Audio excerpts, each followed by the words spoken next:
పోలీసులకి దెబ్బలు తగిలిన మాట వాస్తవం, అవును. మహిళలకి దెబ్బలు తగిలినట్టు మాసం.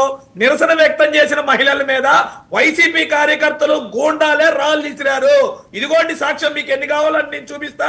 ఈ రోజున్న ప్రతి ఒక్క వాళ్ళని అరెస్ట్ చేశారా? వాళ్ళని అరెస్ట్ చేశారా? వీడియో చూడండి సార్. కాదు, వాళ్ళని అరెస్ట్ చేశారా? వీడియోని మీ ముందు పెడతా. కాదు, వాళ్ళని అరెస్ట్ చేశారా? వస్తారు సార్, ఇప్పుడే కదా సార్. పోలీస్ డిపార్ట్మెంట్ ఎంక్వైరీ నడుస్తుంది. పోలీసులు తలకాయ పగిలి చూసుకోండి, చూడండి.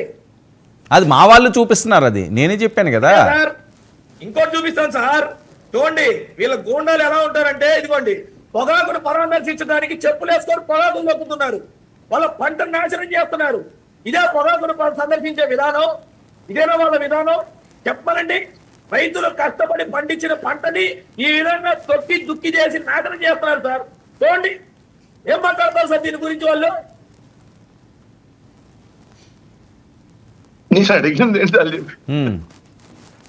రైతులకు ఎందుకు కాదు. ఓకే, ఇప్పుడు బందోబస్తు ఏర్పాట్లు కాదు. ఒక్క నిమిషం. నేను ఒకటి చెప్తున్నా, మహిళ